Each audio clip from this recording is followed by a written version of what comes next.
Hi, I'm Jay Leeming, and this is the Crane Bag Podcast, episode number 9.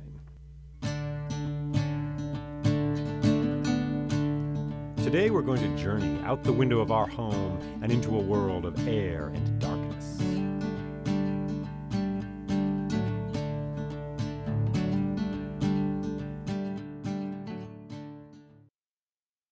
Once upon a time, there was a soldier whose job it was to guard a tower. He'd been told to do this by his king. The tower was made of stone and stood all by itself in a field of long grass, not far from the castle where the king and the queen lived. Now, nobody in this kingdom knew what was in the tower, although there were rumors. Some said that one of the king's 7 wise men knew. Some said that the king himself knew, but certainly the soldier did not know. And he had night duty. That was his job, to guard this tower every night. So he stood in that long grass, and there wasn't much going on. He listened to the wind whispering through that grass. Sometimes he would look up and see the moon in the sky, and the stars were always there, blazing in their patterns of fire in that sky. Sometimes clouds would go by. Sometimes he'd hear an owl far off, but that was it. So he spent his nights that way, pacing around that tower, whistling, thinking his own thoughts, until a night came that was different from all the others. For on this night he heard a voice. "Hey, soldier!" He turned around. There was no one he could see, just darkness, grass, wind. And then it came again. "Hey, soldier!" He looked around. It sounded like it came from the tower. He walked to the tower. He walked around it. No one was there. Finally, for a third time, "Hey, soldier!" He said, "Who are you?" And the voice said, "I'm a spirit. I am in the tower. What do you want?" "Let me out." "Let you out?" "Yes, let me out of this tower. If you do that, amazing and beautiful things will happen." The soldier thought about it. A spirit in the tower? What should he do? And then he said, okay, sure. So he had the keys. He went to the tower. He unlocked the door. As he did so, the door swung open and an amazing large laugh came burbling out of that tower. "Ha-ha-ha!" And a voice said, "I'm free, I'm free." And as it spoke, it moved around, circling in the grass like a warm wind, went this way, that way, and then up into the sky, laughing as it went. "I'm free, I'm free, I'm free." And then the sound went away. And there was only the wind, the stars, and the moon. And behind him, the door of that tower creaked in the wind a little bit. And the soldier said to himself, Uh-oh. This is not good. The king told me to guard this tower, and I opened it up and let the spirit out. This is not good. The king, he's going to put me in that tower, or he's going to cut off my hand, or do something even worse than that. I got to get out of here, he said. I got to get out of here. So just like that, he started walking. In the middle of the night, he walked away from that tower, away from that castle, and out of that kingdom. He walked and walked for a long distance, and he stayed away from the busy places where there were villages and cities where people were. He stayed in the dark places where no one ever went. And when dawn came, he slept beneath some bushes. After a while, though, he walked again. He walked a whole day. He walked a second day. He walked for 3 days, always staying low, staying away from the places where people were. On that third day, he was very hungry. He'd found nothing to eat in all that time. He'd drunk some water from some rivers, but that was it. By that time, he got to a place that was like a desert. There was sand, there were a few rocks, some brushy pieces of grass. He sat down on a stone, and he cried out. And he said, "Oh, this is horrible. This is horrible. I'm starving. I'm going to die out here. No food for 3 days. When I worked for the king, I had bread 3 times a day. I had meat on Friday. I had beer on Saturday, and now nothing. Oh, spirit, this is all your fault." And then a voice came and said, "Hello, soldier." And he said, "Spirit, is that you?" "Yes, indeed, it is me. What seems to be the trouble?" "I'm hungry, that's the trouble. It's been 3 days, nothing to eat in 3 days." The spirit said, "Oh, I forgot. You humans, you got to eat all the time. Well, that's no problem. Here, And just like that, there was a golden plate. And on that plate there was bread, there was chicken, there was some honey, there was even a beer right there. The soldier said, "Ah, spirit, thank you." And he started eating right away. And the spirit spoke and said, "You know, soldier, I've got an idea. You should come with me to my palace. It's a white palace far away in the kingdom of 3 times 10. You should come with me to that place. And all you have to do is look over that place and care for my 3 daughters. Just watch over them, make sure no harm comes to them. If you do that, you'll have all the food, all the drink you'll ever want, and you'll be fine. You'll be totally taken care of." That sounds pretty good," said the soldier. "Yeah, sure." He's eating all the food there, and then the spirit says, "All right, then, we'll finish up that food and let's go." So the soldier did that. He ate all the food in front of him, and then the spirit scooped him up. It was like being carried by a warm wind. It carried him up off the ground. He looked down. He could see his footprints in the sand. He could see the rock where he'd sat and lamented about his state. And he was carried up into the air, up into the clouds. And they went far away. They went over forests, over rivers, over high mountains, over deserts. They went a long, long way, past kingdom number 1, kingdom number 2, kingdom number 3, all the way to the kingdom of 3 times 10. When they got there, the sun was just going down. Everything was getting quiet. Darkness was beginning to cover the earth. And the spirit brought the soldier down, and there was a white palace there. And he took him to the doorway of that palace and set him down on the ground. "This is my palace," said the spirit. And he gave the soldier a tour. They walked down the hallways. There was a beautiful place. There were stone lions there. There were fountains outside, gardens. There was a stream not far off. And the soldier met the 3 daughters of the spirit. They curtsied. They'd said hello. They looked like 3 little princesses. There they were. They didn't talk to him much, but they said, "Hello, we'll see you later," and off they went. And there was a dining room there, and the spirit took the soldier there, and there was all kinds of amazing food. And he said, "Here, eat whatever you want. Have a good meal, soldier." And so he enjoyed himself. He ate lots of food, for he was very hungry from all his travels. And then, as the night went on, the 3 daughters of the spirit said, "Good night, we'll see you later," and they went off to their bedroom on one side of the hallway. The soldier had a bedroom on the other side.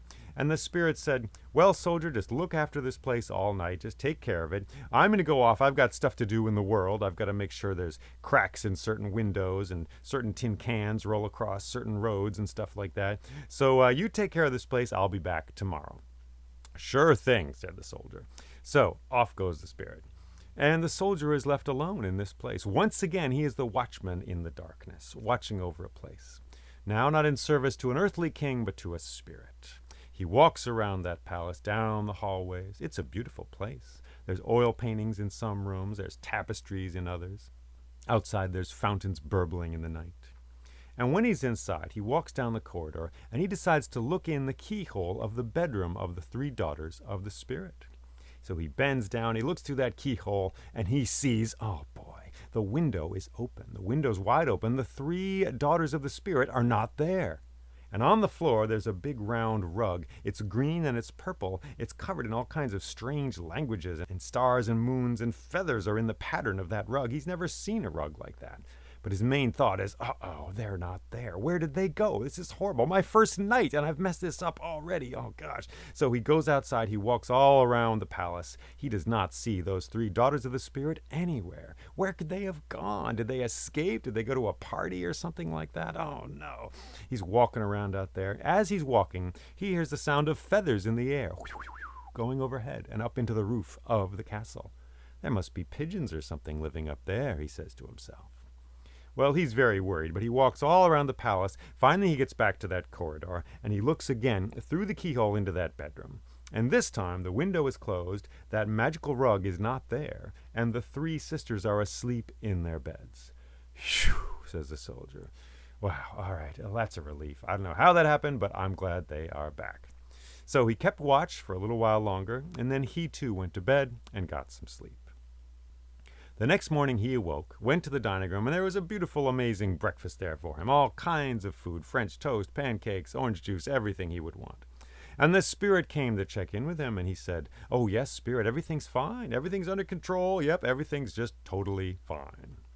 And the spirit said, "That's wonderful. That's wonderful."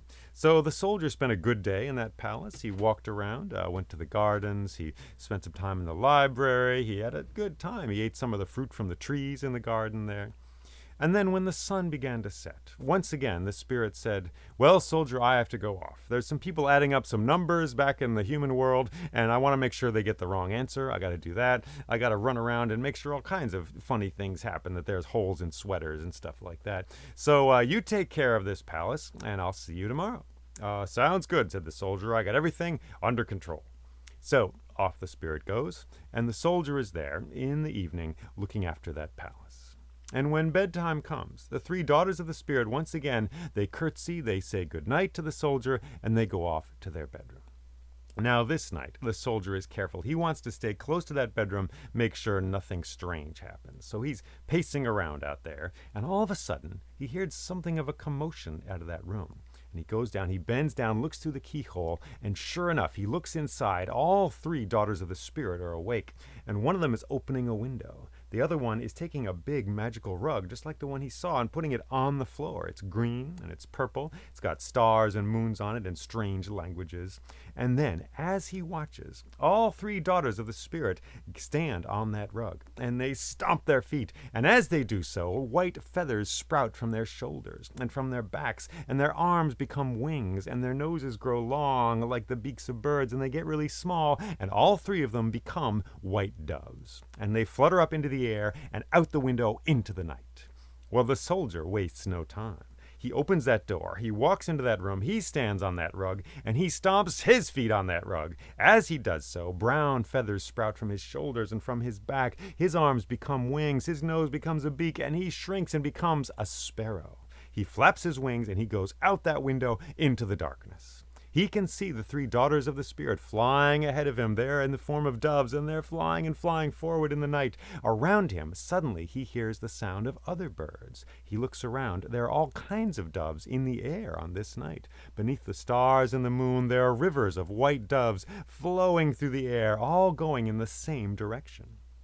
So he joins these rivers of birds in the air, and he flaps his wings, and he follows and follows, and they go a long way across deep pine forests, across hills and mountains. Finally they come to a large lake. In the center of this lake there is an island covered in grass. All the doves land on that island. In the center of this island there's a golden throne. At the edge of the island there's a currant bush, where the soldier, in the form of a sparrow, perches in that bush to watch everything that goes on. All the doves are there. There's a lot of doves, thousands of doves on this island in the moonlight, in the darkness there. They seem to be waiting for something.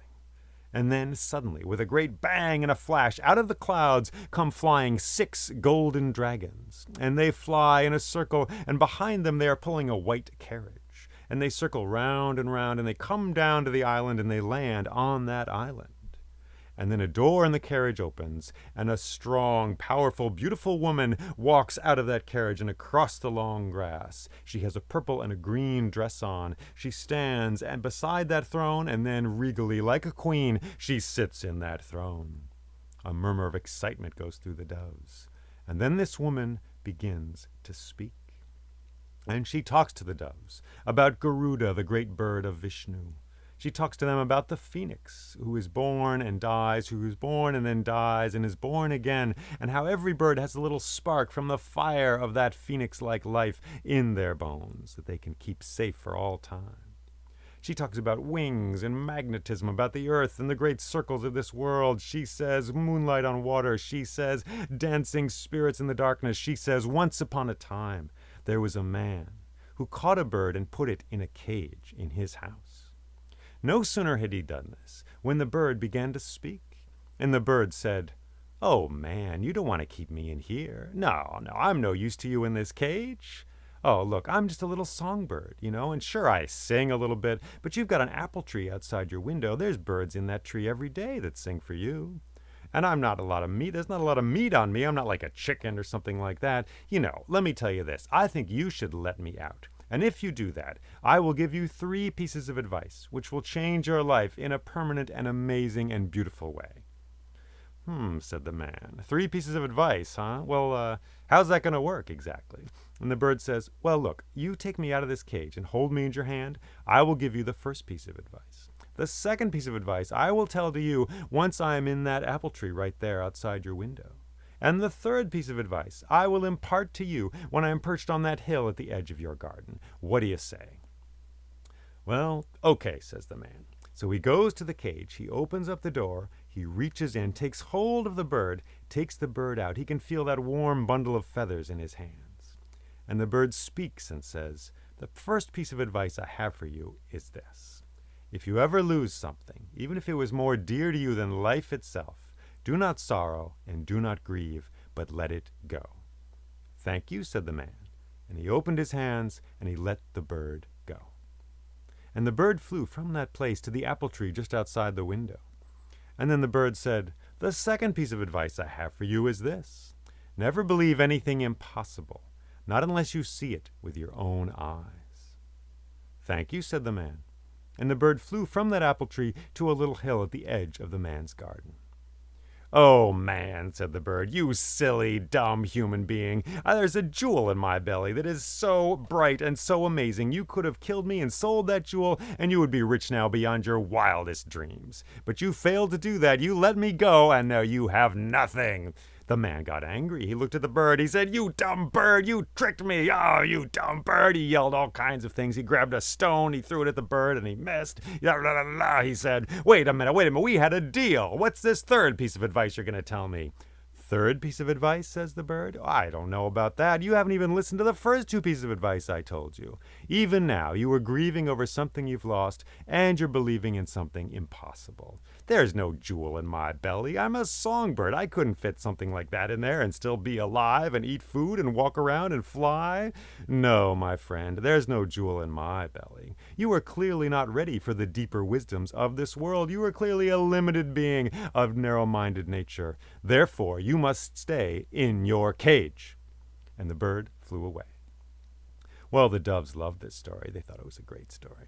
And this queen-like woman in the golden throne, she sang a few songs for them, beautiful songs in many languages. And then she stopped and stood up and she walked back into that white carriage. And the golden dragons flapped their wings and they circled up into the air with the carriage behind them and they disappeared into the clouds with a bang and a flash. And then all the doves took off at once. It was like a white bowl shattering. It was like white roses scattered into the night air. And the soldier looked, and he was very careful to see where the 3 daughters of the Spirit in the form of doves flew. And he followed them back through the night air. And they flew and flew across great pine forests, across hills and mountains. Finally, in the distance, he could see the white palace that was the Spirit's palace. And they came to that place, and the bedroom window was open, and they all flew through that window and down onto the magical rug, which was purple and green on the floor. And they stomped their feet, and the 3 doves turned into the 3 daughters of the Spirit. And the soldier turned back into himself, and the 3 daughters said, "Hey, what are you doing here?" And he said, "I had to follow. I saw that you turned yourself into doves, went out the window, and your father said to look after you, so I did the same thing, and I followed, and I saw that magical woman. I heard what she said. It was amazing out there." "Oh, soldier," they said, "don't do that. Oh, that was Elena the Wise. She is a beautiful and powerful woman. If she'd known you were there, if she'd had her magic book with her, oh gosh, she would have found you out and killed you right away. So we're telling you, stay here in this palace for your own good. Don't do a thing like that again, please." Well, the soldier did not say yes. He did not say no. He just said, "Thank you, and good night." And he went across the hall, and they went to their bedroom. They closed the door, and they all went to sleep. Well, the next morning, once again, there was a beautiful breakfast in the dining hall there for the soldier. Just wonderful food. He was very happy there. And the Spirit came again and asked him how things were going, and the soldier said, "Oh, fine. Everything's under control. Yeah, everything's good, boss. Everything's good." And then the Spirit, once again, at the end of the day, he went off to do things in the world, to make things happen that shouldn't necessarily happen, to break mirrors and untie knots and things like that. And he said goodbye, and the soldier said, "I will watch over the palace while you were gone." So night fell onto that place. And once again, the soldier kept watch over that palace. But this time, he stayed close to the bedroom of the 3 daughters of the Spirit. He stayed around there, pacing down that hallway. And after a while he heard a commotion in there, and he looked through the keyhole. And sure enough, one of the daughters was opening the window. Another one was putting that beautiful green and purple rug down on the floor. And then, as he watched, all three of them stood on that rug, stomped their feet, turned into doves, and flew out the window.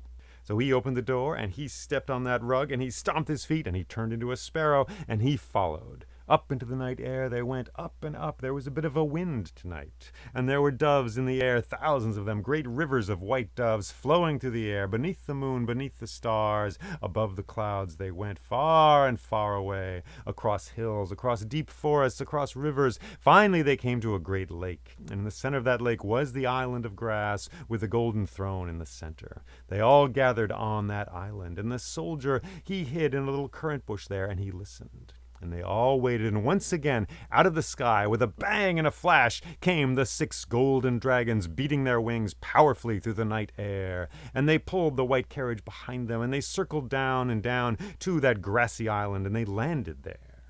And then the door of the white carriage opened, and out stepped Elena the Wise in her purple and green dress, and she strode like a queen across that grass and to that golden throne, and she sat down in that throne. And then there was a murmur of excitement among the doves, and she began to speak. And she spoke about wind and about magnetism and the darkness and the light and the breathing of this universe, which is like a great heart, open and closed, yes and no, all these things. She said moonlight on water. She said rivers flowing vertically through the night, sparkling for all time. She said wing power and birds and bones that have emptiness inside them to make them light and to fly. And she said once upon a time there was a man and a woman. They lived in the city. They had a house there. And one day they went on a little trip to the countryside. They got on their horses, off they went to the countryside. They found a nice spot beside a stream, beside an oak tree, and they sat down in the grass there. They had some bread, some cheese, and some wine. They had a beautiful little picnic in that place. Now in that oak tree there were many birds. They had blue and green feathers, and they were singing, and their songs were marvelous and amazing. And the wife heard these songs and said, "Oh, my husband, let us catch one of these birds and bring it back to our house in the city. It would be so nice to hear the little murmur of this song in our house there in the city." "Oh, yes, my wife, you're right," said the husband. And he had a fishing net with him, actually, so he took that, he crept up to that oak tree, and it wasn't too hard, actually. He was very careful, he moved slowly, and he was able to catch one of those birds with the blue and green feathers. And he took it back to his wife, and then, when they were done eating, they went back to the city. There, in their house, they set up a golden cage. They put that bird in that cage. And that bird sang, and it was a beautiful thing. It was like a marvelous river trickling through the air of their house. Just a beautiful thing to hear that song all the time. Well, that night they went to sleep. In the morning, their bird was still there, and he sang, but he didn't sing so strongly or beautifully as the day before. And as the days went on, it seemed that each day the bird became sadder and sang less. So after a few days, the wife said, "You know, my husband, I don't think our bird is so happy here." "It's true," he said.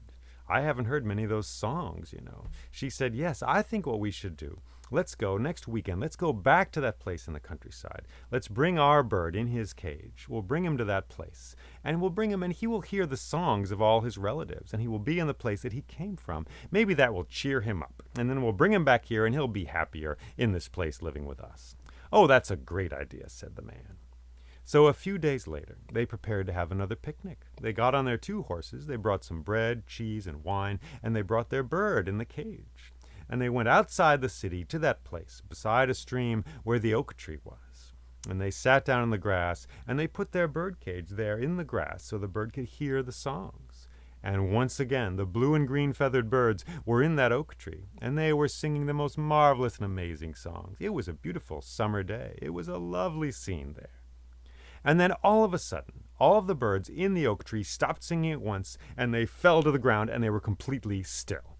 "Oh my God, what has happened?" said the wife. "Look, I don't know," said the man. Did they all die? They look dead. What happened? Oh my gosh. I didn't know birds were so sensitive. Yeah, I didn't know. Maybe they all got sick or something. What have we done? Oh gosh, this is horrible." They looked at their bird in the cage. He was fine. He was fine. "Wow, I didn't know birds were so sensitive," said the man. "Yeah, I see. It seems. So they were saddened by this, but they packed up their food and everything, got on their horses, and went back to their home in the city. Well, their bird seemed okay. If it was a sickness, a disease, their bird seemed fine. So they went to bed.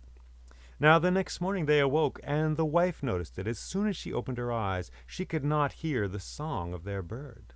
And then she went to the cage, and sure enough, in their cage, their little blue and green feathered bird was on the bottom of the cage, completely motionless.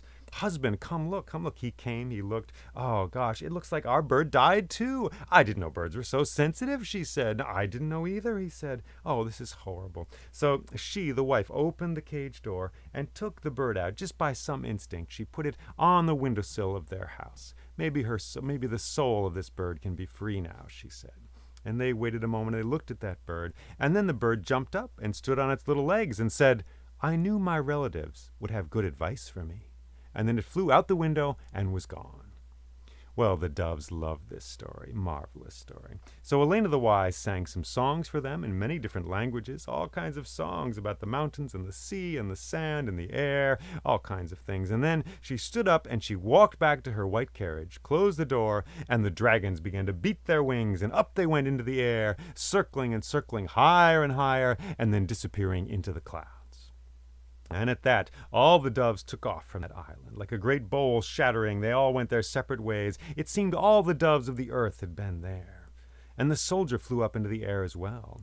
But this time he did not follow the three sisters, the three daughters of the spirit. This time he followed those golden dragons. I'm following Elena the Wise, he thought to himself.